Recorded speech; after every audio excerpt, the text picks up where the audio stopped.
dia a todos. É muito prazer, muita honra de estar aqui e de compartilhar algumas ideias e algumas reflexões sobre esse tema, a revolução do novo, a transformação do mundo, política, economia e valores éticos no início do milênio.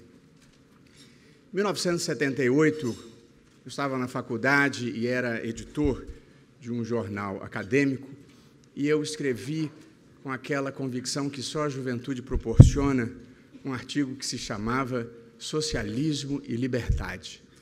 E nesse artigo eu dizia: o mundo caminha inelutavelmente para o socialismo.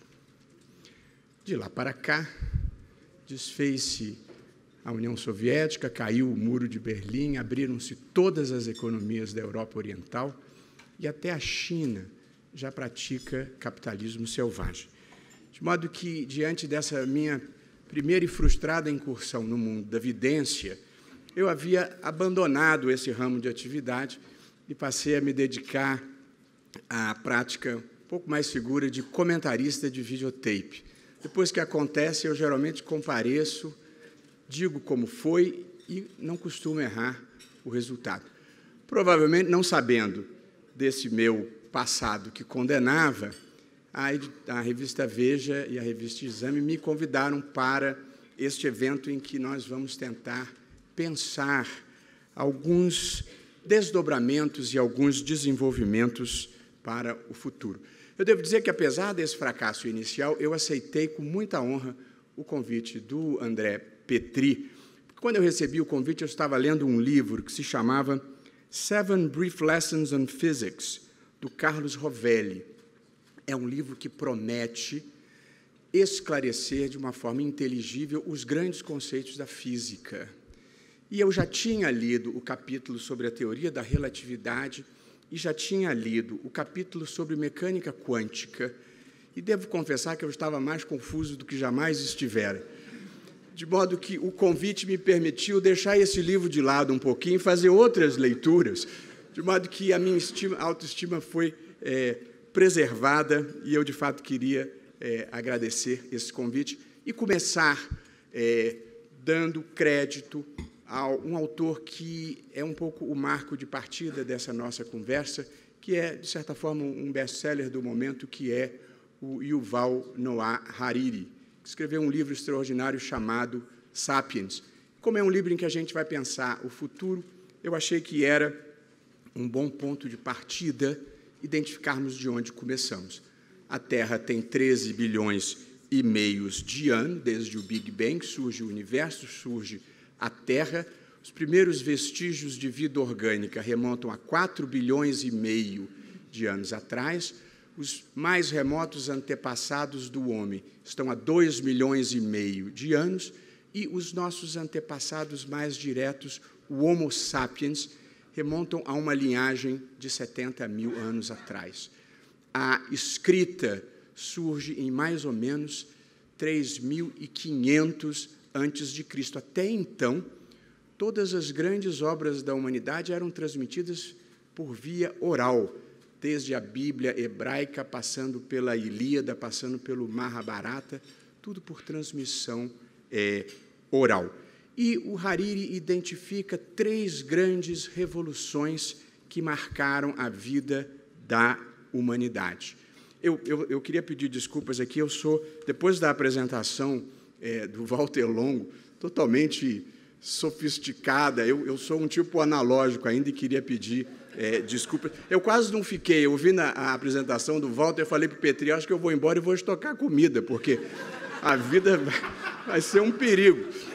Mas o final dele foi otimista, de modo que eu fiquei reassured.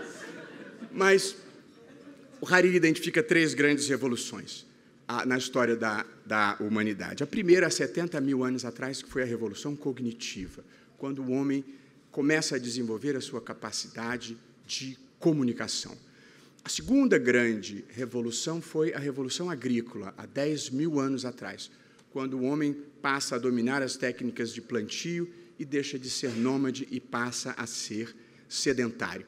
E a terceira e grande revolução, que de certa forma ainda está em curso, embora haja alguma coisa nova acontecendo, é a revolução científica, que começa ali na virada do século XV para o século XVI, já da Era Comum, uma trajetória que talvez comece com Nicolau Copérnico e vá até a chegada do homem na Lua, passa pelo iluminismo, até chegar a esse mundo todo interligado por computadores. Nós éramos, em 1500, 500 milhões de pessoas e hoje somos 7 bilhões. Essas as três revoluções que ele identificou: cognitiva, agrícola e a do conhecimento. E acho que todos nós temos a percepção ou a sensação de que nós estamos nas vésperas, ou talvez no meio, no epicentro, de uma nova revolução, que é a revolução digital, a revolução do novo, e é um pouco sobre ela que pretendo conversar nessa minha exposição, que eu dividi em 3 partes. Na primeira parte, gostaria de fotografar como nós terminamos o século XX, quais foram os valores vencedores do século XX. Em segundo lugar, eu, na parte 2, gostaria de especular um pouco o que nos reserva o futuro, tal como a gente possa antecipar do nosso ponto de observação. E a terceira e última parte, eu gostaria de fazer uma reflexão sobre o Brasil, qual seria uma boa agenda de curto, médio e longo prazo para o Brasil, para concluir, também a pedido dos organizadores, identificando quais me parecem ser os grandes valores do futuro. Portanto, eu gostaria de começar pela parte 1, como nós terminamos o século XX, no plano político, no plano econômico e no plano social. No plano político, eu acho que nós terminamos o século XX com a vitória da democracia constitucional. Este foi o modelo vencedor do século XX. Neste binômio, constitucionalismo e democracia, se condensam algumas das grandes promessas da modernidade: poder limitado, proteção dos direitos fundamentais, busca por justiça material, tolerância e, quem sabe, até felicidade. Este modelo vencedor da democracia constitucional, poder limitado, respeito aos direitos fundamentais, ele chega ao Brasil com atraso, mas não tarde demais, na virada do milênio, quando finalmente nós superamos o regime militar e aqui se implantam esses 30 anos de democracia que nós estamos vivendo e, de certa forma, desfrutando. Eu sei que o momento parece particularmente difícil, mas, para nós não nos hipnotizarmos pela fotografia e olharmos o filme inteiro, é bom lembrar que, nesses 30 anos de democracia, nós temos realizações importantes para celebrar, que incluem estabilidade institucional num país de tradição de golpes e quarteladas, estabilidade monetária para uma geração, como boa parte dos que estamos aqui, que convivemos com os horrores da hiperinflação, e inclusão social relevante, também obtida nesses 30 anos de democracia. Portanto, nesses 30 anos, nós fomos capazes de derrotar uma ditadura, a inflação e a pobreza extrema, a demonstrar que nada é verdadeiramente impossível. No plano econômico, eu penso que a fotografia dos valores do século XX revelará a vitória do capitalismo e da livre iniciativa. Foi o século, como nós bem sabemos, do grande embate entre o socialismo e o capitalismo. O socialismo, surgido em meados para final do século XIX, desde o Manifesto Comunista de 1848, depois vem o Capital de Marx. A primeira experiência real é subsequente à Revolução Russa, de outubro de 1917, e ali se deflagra um modelo alternativo, que é um modelo de planejamento centralizado, propriedade coletiva dos meios de produção, restrição quase absoluta à propriedade privada e declarados propósitos redistributivistas e igualitários. o modelo alternativo, que era o capitalismo, começa a se desenvolver depois do fim do modelo feudal e tem este impulso relevante com a Revolução Industrial, este modelo fundado na livre iniciativa, na propriedade privada, na liberdade de contratar e na livre concorrência. Este é o modelo, como nós bem sabemos, que ao final do século XX se torna vencedor, tendo como símbolos da sua vitória a queda do Muro de Berlim em 1989 e a dissolução da União Soviética em 1991. No Brasil, ainda, mesmo com a vitória do capitalismo do mundo, ainda convivemos com grande desconfiança e reserva em relação à livre iniciativa, um pouco como consequência do modelo de capitalismo de Estado que nós vivemos, sobretudo a partir da década de 40, em que a criação de empresas estatais foi a alternativa que se concebeu para não se entregarem setores estratégicos à iniciativa privada estrangeira. E, portanto, ao longo das décadas, nós tivemos a criação sucessiva de empresas estatais, desde a Companhia Siderúrgica Nacional, lá em 1940, até a Embraer, já bem mais adiantado. E, nos anos 90, quando se fazem as grandes reformas econômicas, havia no Brasil mais de 300 empresas estatais. Este modelo de capitalismo de Estado, com o seu paternalismo, com os seus favores, com esse tipo de crony capitalism que tivemos no Brasil durante muito tempo, ajudou a fomentar este preconceito e essa desconfiança em relação à livre iniciativa, frequentemente associada no Brasil a concessões com favorecimentos, a licitações fraudadas, a golpes no mercado financeiro, a latifúndios improdutivos. A riqueza no Brasil não era associada ao risco, ao investimento, à inovação, e sim a este tipo de protecionismo que o Estado oferecia. Evidentemente, nós precisamos derrotar esse preconceito e derrotar essa desconfiança, porque a história comprovou que, ao menos nesse estágio da vida da humanidade, o modelo de livre iniciativa é muito melhor gerador de riquezas, e se não se gerarem riquezas, não há como distribuí-las.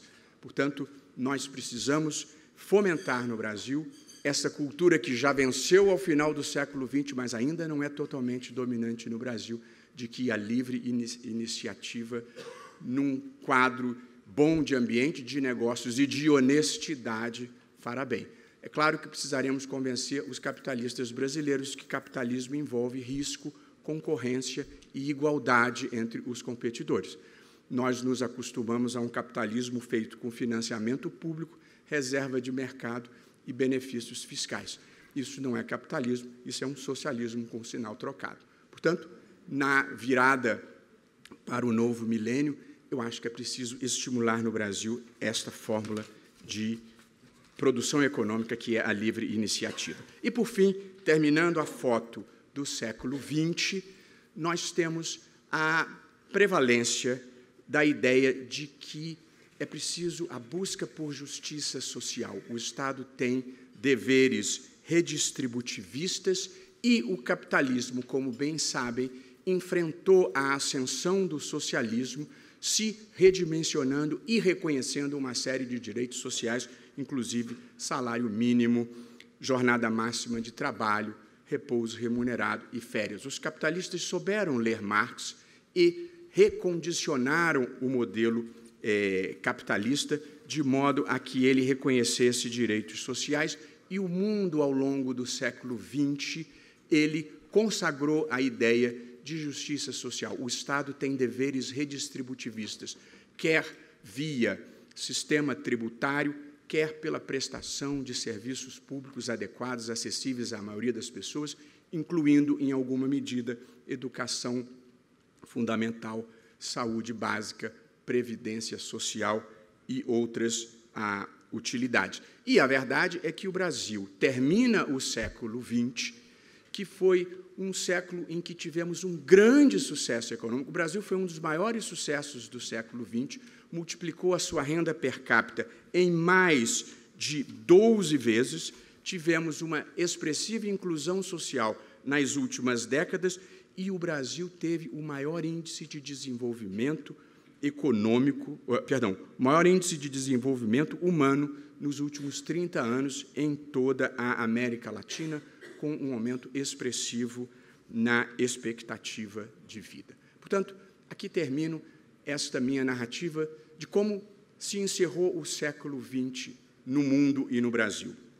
Vitória da democracia constitucional, hegemonia do modelo capitalista e a consciência de que é dever do Estado e da sociedade buscarem justiça social. E eu agora chego à parte 2, o que nos reserva o futuro. Me lembrei de uma passagem, eu também sou, como dizia o Walter Longo, uma pessoa otimista. Dizem que o otimismo não resolve nada. Não há nenhuma garantia de que o otimismo vai tornar a vida melhor. Mas o pessimismo funciona. O pessimismo geralmente torna a vida pior. Portanto, não é uma boa opção na vida. Eu me lembro de uma história que gosto de contar, que eu ouvi do meu amigo Carlos Aires, em que ele dizia que o sujeito procurou o médico, e o médico disse, eu tenho 2 notícias para lhe dar, uma ruim e a outra pior. Ele disse, bom, tá bom, me dá a ruim primeiro. O senhor só tem 24 horas de vida. Eu disse, o que pode ser pior que isso? Estou para lhe falar desde ontem. Começando pelo plano político, nós vivemos um momento de grande desprestígio da democracia representativa. Esta é uma característica no mundo. É claro que há ingredientes brasileiros muito fortes nesse tempero, mas o descrédito da democracia representativa é um pouco um fenômeno mundial, um certo descolamento entre a classe política e a sociedade civil, e discussões em toda parte sobre modelos de financiamento eleitoral. O modo de financiamento eleitoral é, como o Brasil bem demonstra, um risco potencial imenso de corrupção. O sistema se torna presa fácil dos seus financiadores e a sociedade, lembrava Walter Longo, reage à política alternando um pouco de desprezo e indiferença, o que é muito ruim. Política numa democracia é gênero de primeira necessidade. E, ao lado desse desprestígio da democracia representativa e ao lado da hegemonia tradicional do executivo, nós assistimos a essa assustadora onda de populismo nacionalista, de populismo anti-globalização. E, interessantemente, neste mundo em que ascendeu o poder executivo, nós também vivemos, no Brasil e em todo o mundo, mas particularmente no Brasil, um momento de expressiva e expansiva judicialização da vida, em que boa parte das questões passam a ter o seu último capítulo decidido perante o Poder Judiciário. Esse mundo de desprestígio da democracia representativa vai sofrer impacto de 3 realidades que me parecem dignas de nota. A primeira delas, o impacto da internet sobre a democracia representativa. A democracia representativa foi concebida em razão da impossibilidade de as pessoas se reunirem para deliberarem diretamente, como idealizadamente se supunha ser feito na Grécia Antiga, na Ágora, na Praça do Mercado. Como não é possível juntar todo mundo, elegem-se representantes. Porém, a tecnologia cada vez mais permitirá que as pessoas se manifestem diretamente sobre toda e qualquer questão, e que, inclusive, votem sem sair de casa. E é preciso considerar o impacto que as possibilidades de democracia direta oferecerão, sempre lembrando que algumas das experiências autoritárias mais dramáticas do mundo vieram desta comunicação direta entre governo e sociedade, sem a intermediação de partidos políticos e das instituições. Segunda observação que eu acho importante nesse mundo de desprestígio da democracia representativa é o poder das redes sociais e como elas hoje impactam a circulação de informações, a discussão de ideias e a própria busca da verdade. nós vamos enfrentar as circunstâncias de uma informação que circula muitas vezes sem a intermediação da imprensa, sem a intermediação dos jornalistas e, portanto, presa fácil dessa pós-verdade e de um mundo de invencionices e, portanto, sem um filtro da imprensa, como ficará esta circulação de informações. E para trazer uma nota positiva nesse tópico do plano político, eu acho que o mundo assiste, e essa é uma notícia boa, a um impressionante empoderamento das mulheres no mundo. Na minha vida adulta, poucas coisas foram tão impressionantes quanto a ascensão da mulher no mercado de trabalho, nos direitos civis de uma maneira geral, na sua capacidade de interferir com a sociedade, na sua luta contra a violência em sociedades patriarcais como a nossa, da sua liberdade sexual. Portanto, há um fenômeno importante que é o empoderamento das mulheres e acho que isso vai impactar a política. Já há alguns precedentes importantes que vão desde Margaret Thatcher, Michelle Bachelet, presidente Dilma Rousseff no Brasil, Angela Merkel, mas acho que há um fenômeno que é o empoderamento das mulheres e acho que isso impactará a política e com alguma expectativa de que a presença maciça das mulheres possa trazer um grau mais relevante de decência de uma maneira geral. Ainda, pensando o futuro, eu passo para o plano econômico.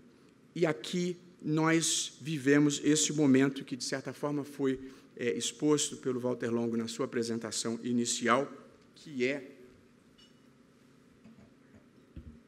a revolução digital, esta nova revolução tecnológica que está mudando a maneira como a gente vive, como a gente pensa e como a gente se relaciona. Esta é uma nova revolução científica que está acontecendo. Houve, na história mundial, segundo alguns autores, 3 grandes revoluções científicas anteriores. A primeira delas, a revolução que foi motivada pela descoberta das potencialidades do vapor. A segunda, decorrente das potencialidades da eletricidade. A terceira, decorrentes das potencialidades do motor, a explosão e da automação que produziu.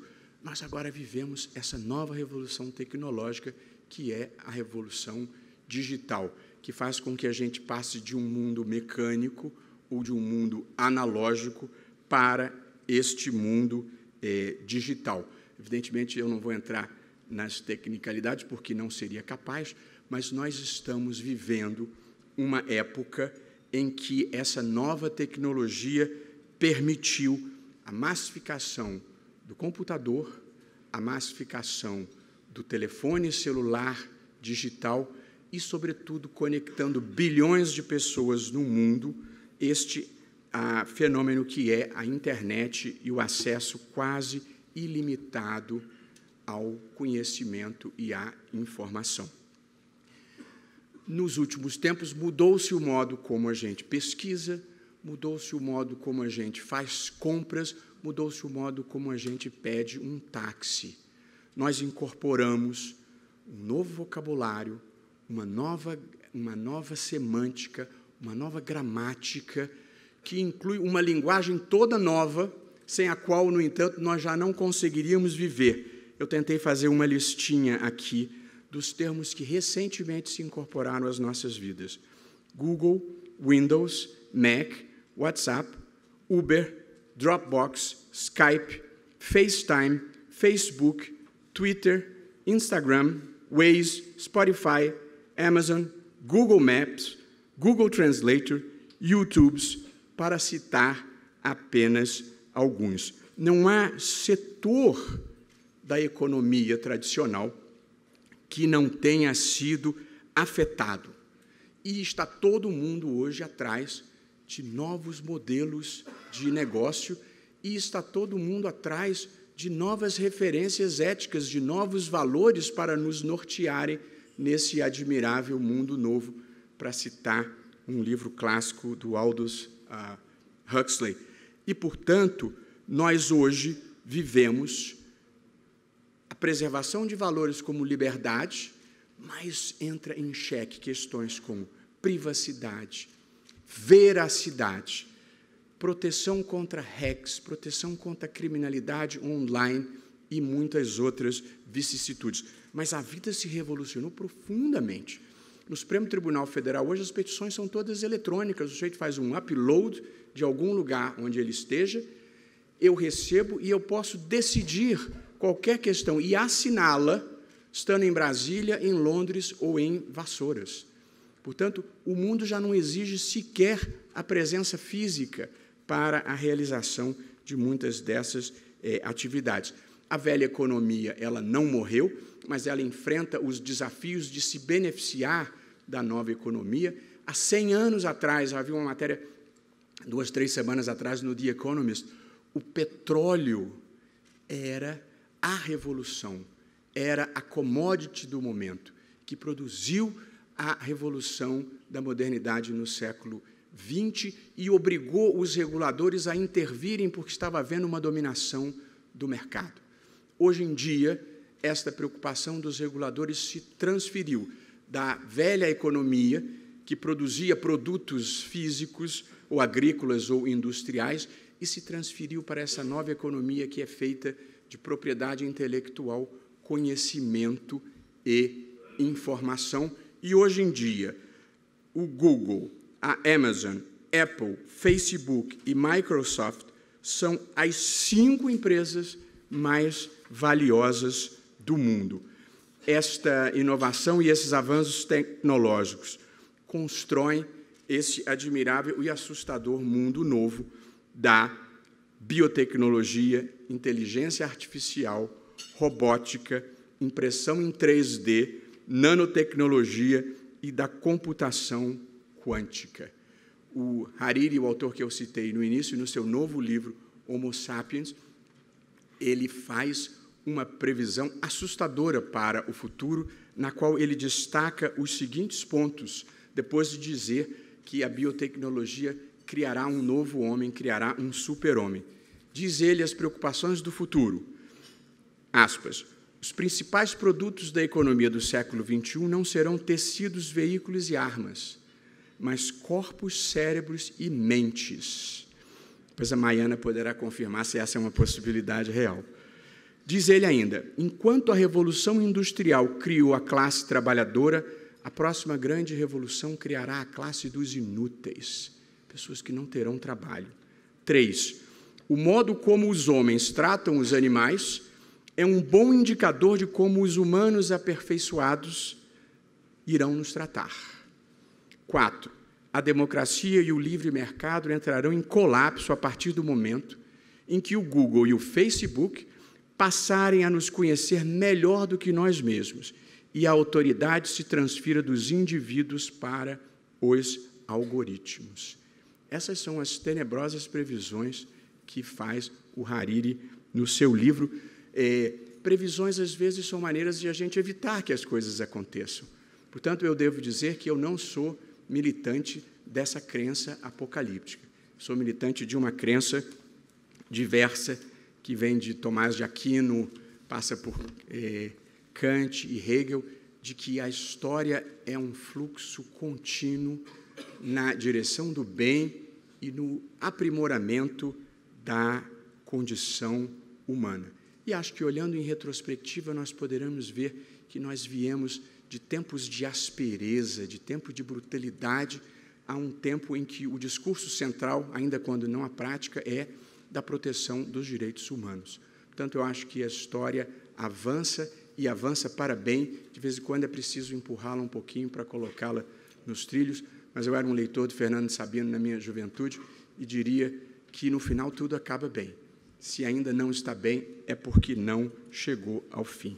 E, por fim, no plano social, nós vivemos a era do reconhecimento, a era da sustentabilidade e a era da justiça intergeracional. Eu vou ter que abreviar, porque está se aproximando o momento em que eu desejaria terminar, mas este é um momento em que, sem tirar da agenda a busca por justiça social, nós tivemos e estamos tendo importantes avanços na ideia de igualdade como reconhecimento para a proteção de mulheres que não são uma minoria, mas são um grupo vulnerável, negros, homossexuais. Nós estamos desenvolvendo uma cultura importante da sustentabilidade. Walter falava disso mais cedo, de que uma geração não tem o direito de exaurir os recursos para que a próxima geração também desfrute de uma vida boa e de uma vida digna. A Organização das Nações Unidas acaba de lançar um extraordinário programa voltado para o desenvolvimento sustentável em áreas como meio ambiente, envolvendo água, envolvendo energia elétrica, envolvendo oceanos, em áreas como o desenvolvimento humano para a proteção do trabalho, da educação e da saúde das pessoas. Portanto, é preciso ter em conta de que há um conceito novo e importante na agenda mundial, que é a do desenvolvimento sustentável. Portanto, ao lado do desenvolvimento econômico, que se mede com o PIB, e ao lado do desenvolvimento social, que se mede com o Índice de Desenvolvimento Humano, existe também um índice de desenvolvimento com sustentabilidade, que é a única forma de nós deixarmos o planeta não arruinado para os nossos filhos. E chego aqui à parte final da nossa conversa, que é como eu pensaria ou desejaria o Brasil logo ali na frente. Eu, de novo, vou abreviar, mas no plano político não posso falar uma palavra sobre reforma política, muito breve. Eu falo disso há tantos anos, há 12 anos eu escrevi um longo trabalho e defendo a reforma política. Sempre que eu falo desse assunto, eu me lembro, Petri, de uma história que se atribui ao Carlos Drummond de Andrade, diz que ele entrou num sebo, e lá no sebo ele encontrou um livro dele, autografado para um amigo que ainda estava vivo. Ele tomou-se de profunda indignação, comprou o livro e mandou para o amigo assim, para fulano de tal, insistentemente. Bom, eu me sinto mais ou menos nessa mesma situação. No plano político, portanto, nós precisamos de uma reforma política, eu vou ter que ser conciso. Sistema de governo, semipresidencialismo com eleição direta para presidente da República, poucas competências de Estado, o varejo da política com o primeiro-ministro. Um outro dia eu volto aqui para conversar sobre isso. Sistema eleitoral, voto distrital misto no modelo alemão. A classe política deve ao Brasil uma tentativa de um modelo alternativo a esse que nos levou à ruína moral. E sistema partidário, com proibição de coligações, com cláusula de barreira e com fidelidade partidária nas grandes questões para acabar com esse varejo da negociação individual. No plano econômico, reforma da Previdência não é uma questão ideológica nem filosófica, é uma questão aritmética. Se não fizermos, e rápido, vamos entregar um país em ruínas para os nossos filhos. A reforma trabalhista, em que a negociação legítima possa prevalecer sobre uma legislação arcaica, que é tão difícil. Eu fui advogado 30 anos, que mesmo quem tenta empenhadamente cumpri-la com rigor, não consegue. E está sujeito a centenas de milhares de reclamações trabalhistas. Nós somos recordistas mundiais nessa matéria, portanto, esse é um capítulo importante. E uma reforma tributária voltada para a simplificação e para um sistema que seja menos regressivo do que é o nosso, fundado essencialmente em tributação indireta. E, por fim, no plano social, uma agenda tem que incluir, em termos de melhoria da qualidade de vida das pessoas, que é para isso que existe o Estado, nós precisamos de um plano ambicioso de saneamento básico, habitação popular, urbanização e transporte. 2, meio ambiente, desmatamento zero na Amazônia, com uma política de compensações pela preservação da floresta. É preciso... Eu estudei economia no começo da minha vida, eu tinha um professor que perguntava assim, quando é que a gente deve cortar uma árvore? E, no final do curso, ele respondia, quando seja economicamente interessante cortá-la. Portanto, nós temos que ter uma política que torne desinteressante cortar as árvores. Tem que ser mais interessante preservar. E eu acho que o Brasil e o mundo tinham que compensar a Amazônia pelo interesse que todos temos de preservar a floresta. Também isso merecia, por si só, uma discussão. E, por fim, em matéria de educação, tendo que pular muitos capítulos, um novo modelo de ensino superior e de universidade pública nos seus propósitos, privada no seu financiamento, com gestão profissional, professores recrutados em todo o mundo, aulas em português, inglês, espanhol e francês. É preciso, nós estamos atrasados nessa matéria e precisamos avançar. E aqui concluo com os valores fundamentais. O pedido foi que eu falasse sobre os valores fundamentais para o futuro. Eu devo dizer que não é fácil falar sobre valores fundamentais para o futuro no Brasil de hoje em matéria ética. O país está devastado do ponto de vista ético e com autoestima baixa, porque a corrupção que aconteceu no Brasil não foi uma corrupção pontual, não foram pequenas fraquezas, não foram pequenas falhas humanas.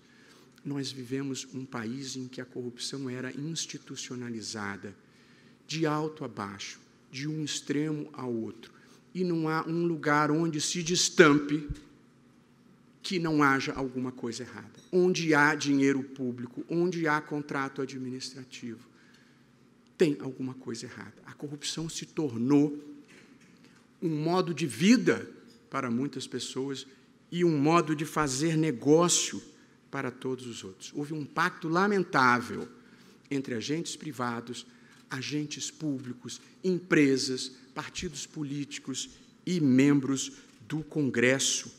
Gente que se acostumou a viver com o dinheiro dos outros, com dinheiro público, com dinheiro do povo brasileiro, dinheiro que não foi para a saúde, dinheiro que não foi para a educação, dinheiro que não foi para transporte, dinheiro que não salvou vidas. É impossível não sentir vergonha pelo que aconteceu no Brasil, pela extensão e profundidade e pelo pacto de cumplicidade e de silêncio que houve no Brasil, em que as pessoas se surpreenderam com aquilo que, de certa forma, sempre sabiam. E agora que tudo foi descoberto, quando se esperaria que todas as instituições se mobilizassem para finalmente fazer um novo país, mudar de patamar ético, fazer com que essas pessoas saiam em fila indiana para a margem da história, nós assistimos, ainda assim, grande mobilização para deixar tudo como sempre foi, muito parecido com o que sempre foi, para que a gente continue aquém do nosso destino histórico, trotando na história, liderados pelos piores, um país de renda média que não consegue mudar de patamar e não consegue cumprir o seu destino.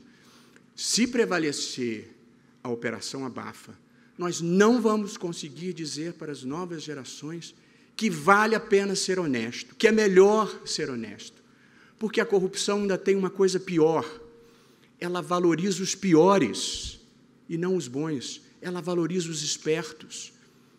Há um exemplo bom, numa empresa, se tiver alguém trabalhando numa inovação capaz de baixar o custo da construção e tiver outro indivíduo que tem acesso ao administrador que paga qualquer preço, no Brasil de hoje, este aqui vale mais do que o que é bom. Portanto, nós criamos uma cultura em que os espertos, ainda que piores, valem mais do que os honestos, mesmo que bons. É este o país que nós precisamos mudar. Algumas pessoas dirão, mas sempre foi assim. Mas tem que deixar de ser. E essas pessoas dizem, não, mas eu fiz o que todo mundo sempre fez, mas você estava atravessando a rua na hora que a história mudou de mão. E a gente não vai desvirar a mão da história para ajudar as pessoas que se beneficiaram desse modelo triste que nós vivemos. Um país triste e desonesto, em que mesmo as pessoas que não precisavam faziam desonestidades, se introjetou na cultura, vou ganhar um troco a mais. Às vezes podia fazer honestamente e desonestamente, as pessoas passaram a escolher fazer desonestamente porque nada acontecia.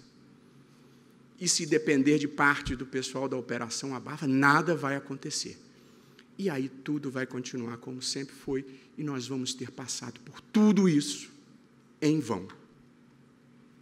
É preciso que o custo moral e econômico que nós estamos passando signifique um novo começo, um começo com gente nova, ideias novas, uma política que atraia gente que não tenha o vício de viver com o dinheiro dos outros. Quais são os grandes valores que eu considero do futuro? São os mesmos de sempre, os valores fundamentais da história da humanidade. Fui buscar um em Aristóteles, um em Kant e um em John Rawls, e com eles eu termino. Eu falei tanta coisa e tão apressado, peço desculpas. Lembrei da história do sujeito que a professora determinou que escrevesse uma redação sobre religião, sexo e nobreza, e que fossem breves. E um aluno com grande poder de síntese lavrou: ai, meu Deus, como é bom, disse a princesa ainda ofegante. Os 3 grandes valores são, eu penso, em Aristóteles, a busca pela felicidade. Essa é a finalidade última da existência humana. A felicidade tem componentes importantes que incluem bons propósitos, boas realizações e prazeres legítimos. Mas em Aristóteles, a verdadeira felicidade, a eudemônia, ela só existe onde há virtude. Esta é a vida boa, esta é a vida digna, esta é a vida ética. O segundo grande valor é o respeito ao outro, é a preocupação com o outro, que se materializa, talvez, numa versão laica, que é da regra de ouro, que é um imperativo categórico kantiano. Primeiro, ninguém neste mundo é um meio para realizar fins dos outros. Todas as pessoas são um fim em si mesmo. Cada uma delas deve agir como se a máxima da sua conduta pudesse se transformar numa lei universal. Parece complicado, mas é simples. A vida, diante de dúvida, deve ser equacionada com 2 perguntas. E se todo mundo fizesse assim? Ou se fizessem isso comigo? E, em terceiro lugar, a realização da justiça. A justiça está para a alma, como a saúde está para o corpo. A justiça faz parte da vida, a justiça nos faz bem. Quando a gente vê alguma coisa ser resolvida da maneira justa, correta e legítima, a nossa alma fica feliz. Qualquer pessoa normal é assim. Portanto, a justiça é o terceiro grande valor. Está em John Rawls, a gente deve ter o máximo de liberdade individual compatível com a liberdade dos outros, e a sociedade deve se preocupar com a máxima redistribuição das riquezas, pelo menos para que cada um tenha o mínimo vital para poder viver uma vida boa e uma vida feliz. Portanto, busca da felicidade, respeito ao próximo e realização da justiça. Esses eram os valores de ontem, acho que esses continuam a ser os valores do futuro. Eu li esses dias uma frase que eu achei interessante e nos ajuda nessa travessia brasileira, era em inglês, que dizia: to live is not to wait for the storm to pass. To live is to learn to dance in the rain. Viver não é esperar a tempestade passar. Viver é aprender a dançar na chuva. E, para concluir com uma frase que eu vi numa saudação de um presidente de centro acadêmico, mas achei feliz a frase, ele disse: professor, eu não quero viver em outro país. Eu quero viver em outro Brasil. Obrigado.